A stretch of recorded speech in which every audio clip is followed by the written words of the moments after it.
Hello students, आप सब कैसे हो। उम्मीद करता हूं कि आप लोग स्वस्थ एवं प्रसन्न होंगे। पिछले वीडियो में मैंने ओलैब वेबसाइट पर किस तरह से रजिस्ट्रेशन करना है उसके बारे में बताया था। इस वीडियो में मैं एक प्रैक्टिकल करके दिखाऊंगा कि किस तरह से आप इस वेबसाइट की मदद से घर बैठे ऑनलाइन प्रैक्टिकल कर सकते हैं और प्रैक्टिकल के कंसेप्ट को आसानी से बिना लैब में गए समझ सकते हैं। सबसे पहले आप olabs.edu.in के वेब पेज को ओपन कर लेंगे। ओलैब की वेबसाइट ओपन होने के बाद इसमें आप सीधा लॉगिन सेक्शन पर जाएंगे और अपना ईमेल आईडी डाल करके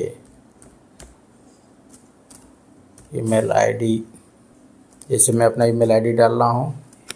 ईमेल आईडी डालने के बाद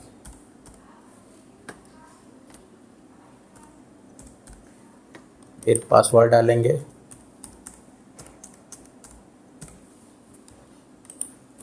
ईमेल आईडी और पासवर्ड डालने के बाद आपका वेब पेज ओपन हो जाएगा। शायद कुछ से पासवर्ड में गलती हो गई है तो पासवर्ड में फिर से डालता हूँ।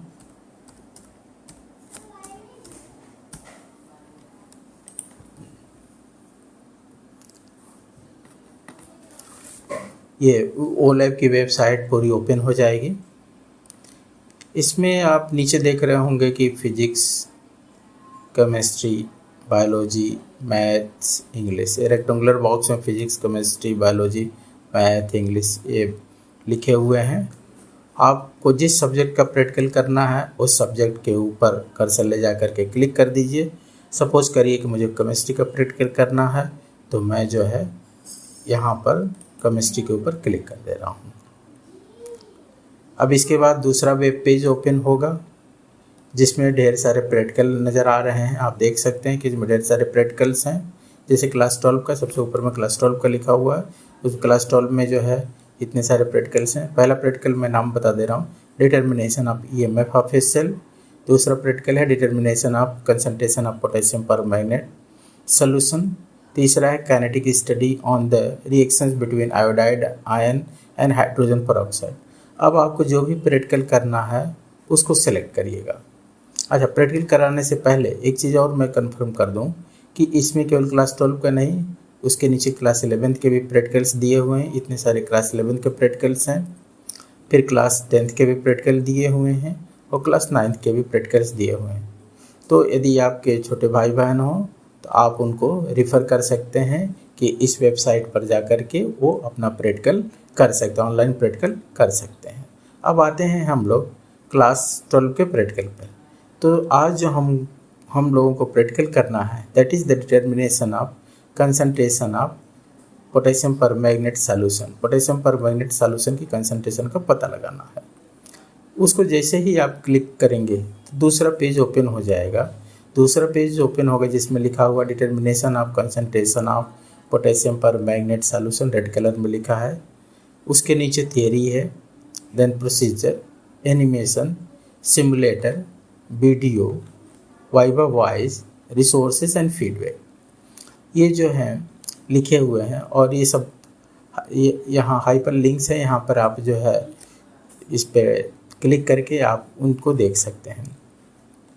अब हम आते हैं प्रैक्टिकल के ऑब्जेक्टिव पे। ऑब्जेक्टिव क्या है? जो ऑब्जेक्टिव ये है कि our objective is determine the strength of KMnO4 solution by titrating it against standard solution.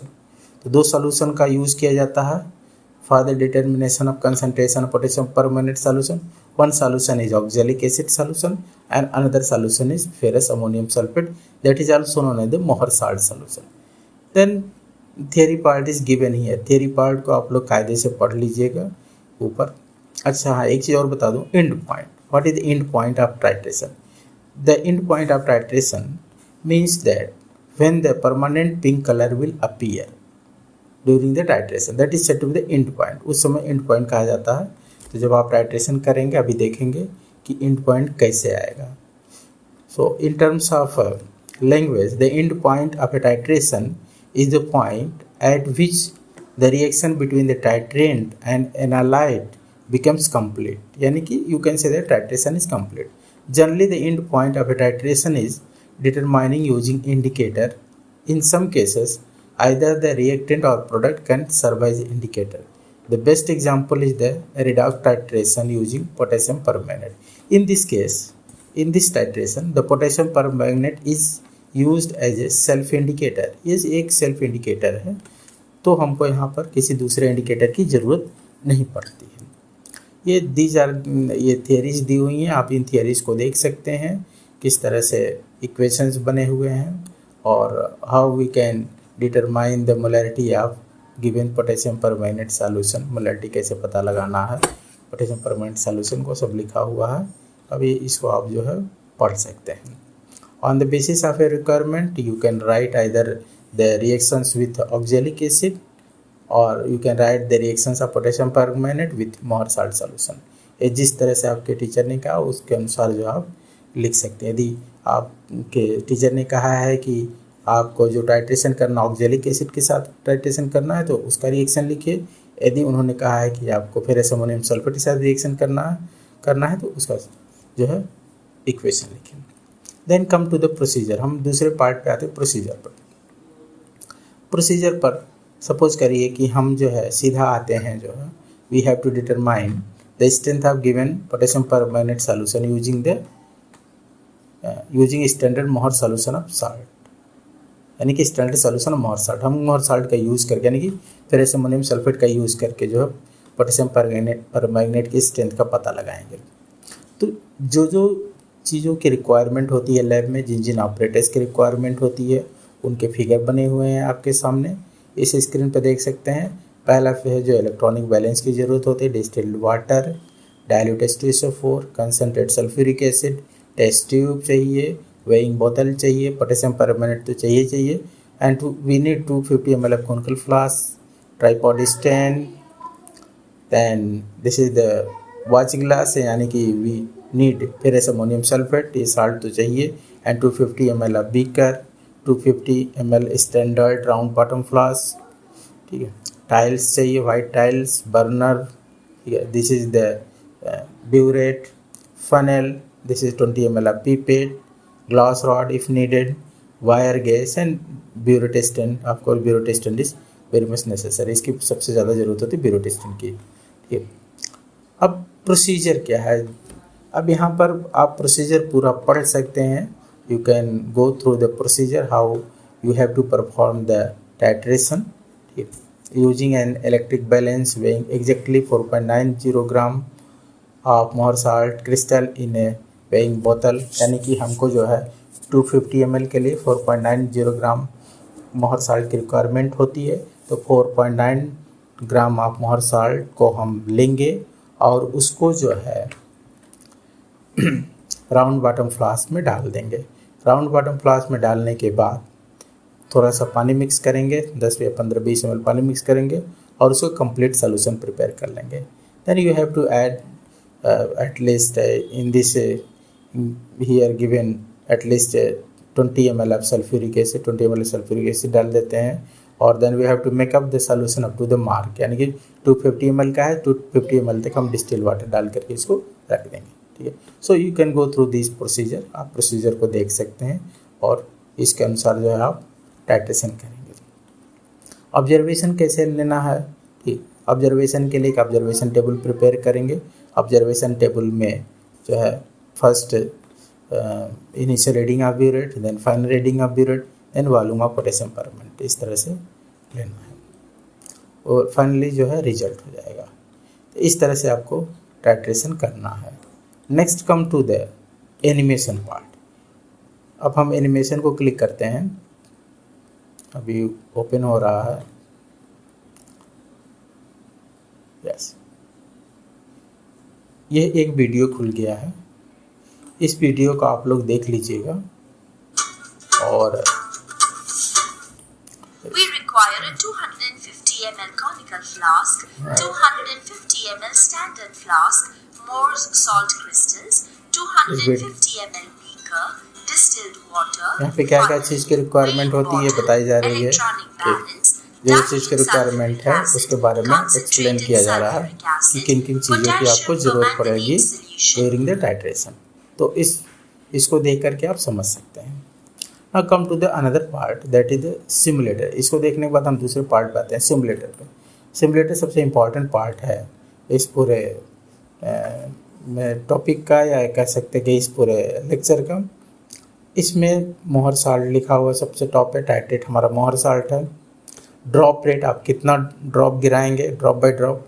ये जो ब्यूरेट है यहाँ से ड्रॉप बाय ड्रॉप गिरेगा, किसमें, इस कोनिकल फ्लास्क में गिरेगा, ठीक है। और ये टेस्ट ट्यूब है, इस टेस्ट ट्यूब में डाइल्यूट सल्फ्यूरिक एसिड भरा हुआ है।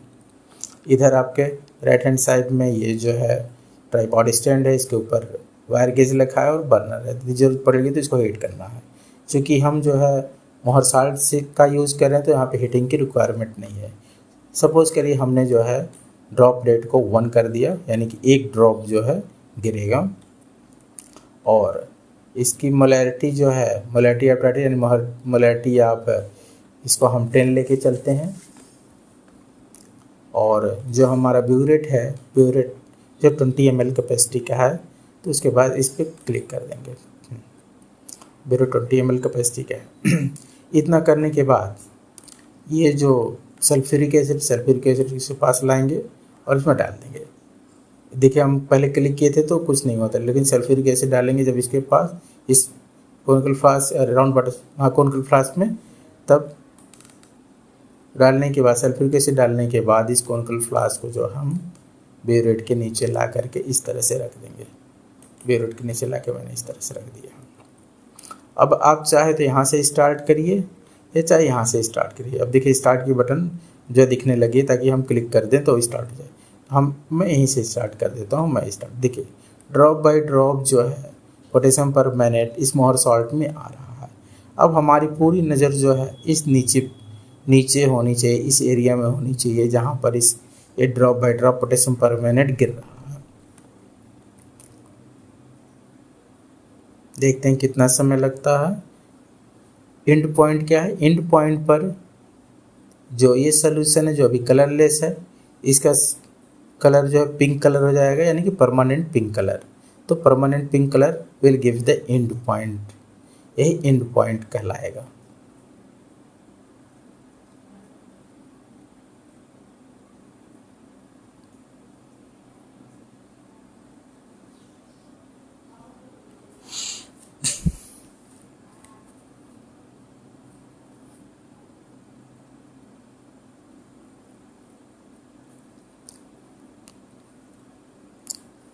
टाइट्रेशन को करने के लिए थोड़ा सा पेशेंस चाहिए है। पेशेंस के साथ आप देखते रहिए।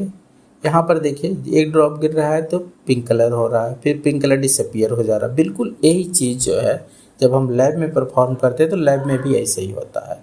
जब हम एक ड्रॉप डालते हैं तो जो है पिंक कलर डिसअपियर हो जाता है।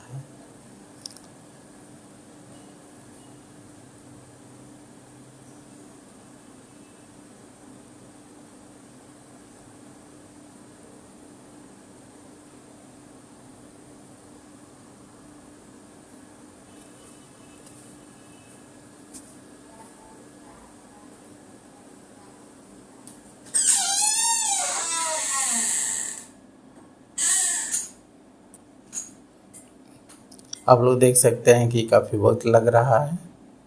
अब देखते हैं कितने ml पर ये जो है परमानेंट पिंक कलर हमको आएगा।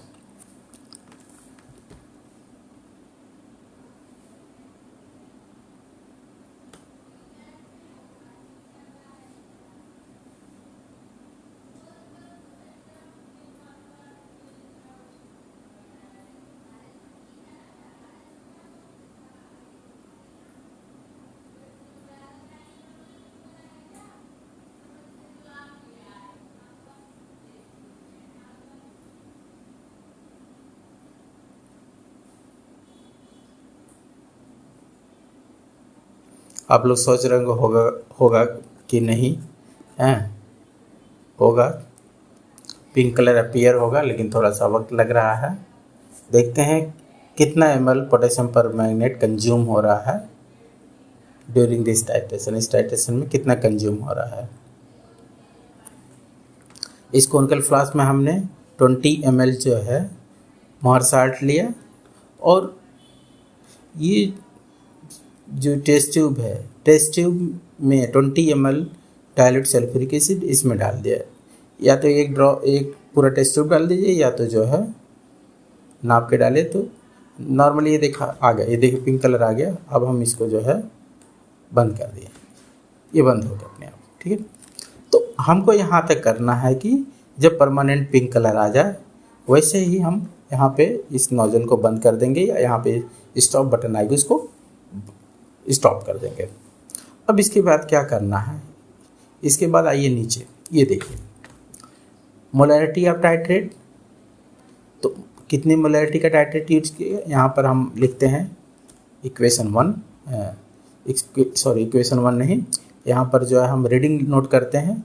रीडिंग 1 फर्स्ट रीडिंग हमने लिया जिसमें मोलैरिटी ऑफ टाइट्रेट, हमारा मोलैरिटी कितना था, वो 10 ml था, ठीक है। वॉल्यूम कितना मोहर साल्ट का लिया गया, मोहर साल्ट का वॉल्यूम जो यूज़ किया गया वो 20, ठीक है। अब EN1 दिखा रहा है, EN1 क्या है, EN1 is the number of moles of titrate. तो number of moles of titrate 10 था, ठीक है। EN2 is the number of moles of potassium permanganate, तो ये 2 रहेगा, ठीक है। वह बैलेंस इक्वेशन से ये नंबर ऑफ मोल्स दोनों के निकल के आ जाते हैं। इनिशियल रीडिंग हमारी क्या थी, 0 थी। और फाइनल रीडिंग क्या आई, फाइनल रीडिंग आप देख सकते हैं। फाइनल रीडिंग यहाँ पर जो है you can see here the, इसको क्लिक कर रहे so the volume titrate, final reading is 40.1। So you can write here 40.1, ये नहीं लिखा रहा है, यहाँ पे लिखिए 40.1 होगा। अब ये देखिए ये अपने आप ऑटोमेटिक कैलकुलेट करके दे दिया, ठीक है। अब इसको हम वेरीफाई करते हैं कि हमने जो टाइट्रेशन किया है वो सही है या गलत है। तो सही या गलत है उसको वेरिफिकेशन के लिए क्या करेंगे, यहाँ पर आएंगे, इसके नीचे आएंगे। अब यहाँ पर देखिए number of moles of titrate क्या लिया हमने, 10 लिया। देखिए 1 लिख रहा हूँ तो क्रॉस गलत दिखा रहा है, 10 लिख रहा हूँ सही, यानी कि ये हमारा सही है। Number of mole of titrate 2 है, ये भी सही है। अब हम कितनी मोलैरिटी का टाइट्रेट यूज़ किया गया, 1, तो ये सही आया, ठीक है। अब 1 है तो स्ट्रेंथ क्या होगा टाइट्रेट का, यानी पोटेशियम परमैंगनेट का स्ट्रेंथ क्या होगा। सपोज करिए हमारा स्ट्रेंथ 15 है, हाँ ये दिखेगा होगा। It means we have to perform the experiment for the next time, यानी कि दोबारा हमको इसी एक्सपेरिमेंट को रिपीट करना पड़ेगा, यानी कि इस एक्सपेरिमेंट को कई बार रिपीट करना पड़ेगा। अब आप इस एक्सपेरिमेंट को कई बार रिपीट करते हुए कम से कम 4-5 रीडिंग नोट कर लीजिएगा। और जब यहाँ पर ये जो वैल्यू सही आ जाए, करेक्ट आ जाए, तब उसको स्टॉप कर दीजिएगा, ठीक है। और स्टॉप करने के बाद आप कैलकुलेट कर लीजिएगा कि पोटेशियम परमैंगनेट की कितनी स्ट्रेंथ आ रही है, ठीक है।